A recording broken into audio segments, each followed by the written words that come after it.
Welcome, Kanelski TV. Ngayon po ang araw na to, magluluto pa ako ng beef na may halong ampalaya. Tara, samahan niyo pa ako. Mga Kanelski TV, gigisa pa natin yung baka. Siyempre, mantika muna. Huwag na lagyan natin ng sibuyas saka bawang. Unahin po yung baka. Saka na lang yung sibuyas saka bawang. O, lagyan natin yung baka.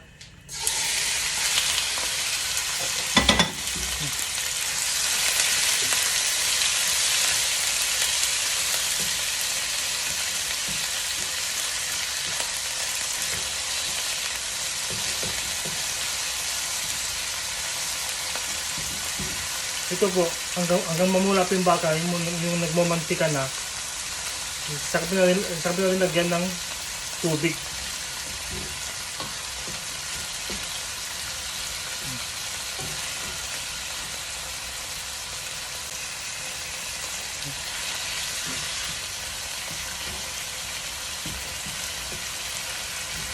Maganda pa yung combination ng baka saka ampalaya.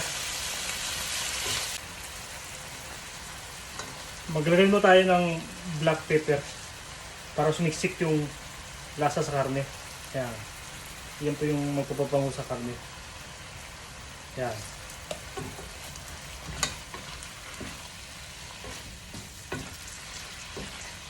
Tapos halo natin. Pag namula na pa ito, pag namantika na ito yung karne. So guys, I will put the onion to the meat. Yeah, because it's already oil coming out from the meat, so I will put onion. So I'll mix. Later on, we will add water.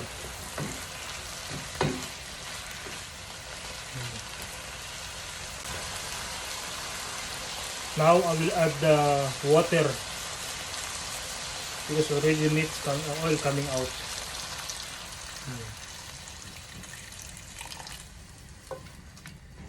Yes, this is the way how to cook beef with the bitter gourd. You put more water. After that, I will put salt, not more, little bit, and I will add little soy sauce. Enough. And of course, oyster sauce. Not more.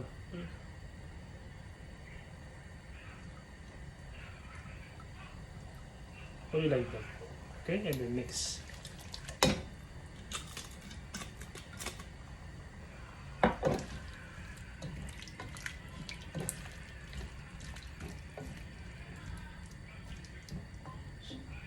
So ngayon, hindi pa natin malambot yung karne bago natin ilagay yung ampalaya.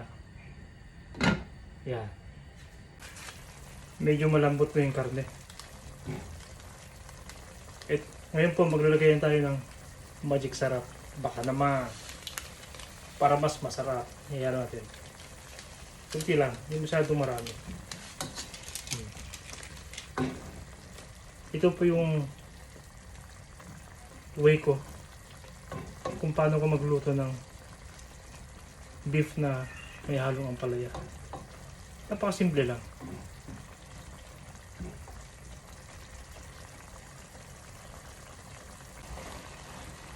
Malambot pa yung karne ng baka. So, ilagay natin yung ampalaya. Yan.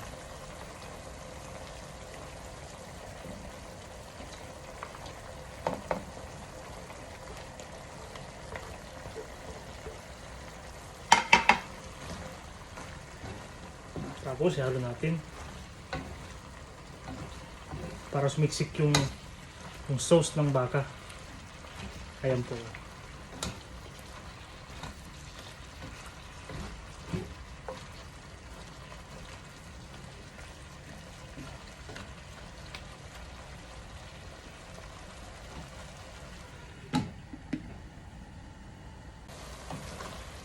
Mga Kanelski TV, malapit po maluto ito.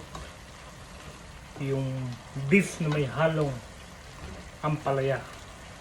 Ganyan lang po kasimple magluto nito. Kailangan po hindi po ma-overripe yung ampalaya. Yan, yung ito lang, tama lang po yung lambot. Yan.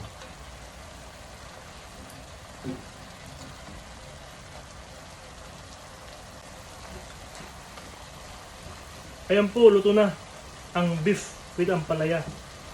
Maraming salamat po sa suporta sa panonood sa aking video. Sana po patuloy nyo akong suportahan po hanggang sa muli. God bless all. Bye-bye. Ngayon po, kaya pa tayo.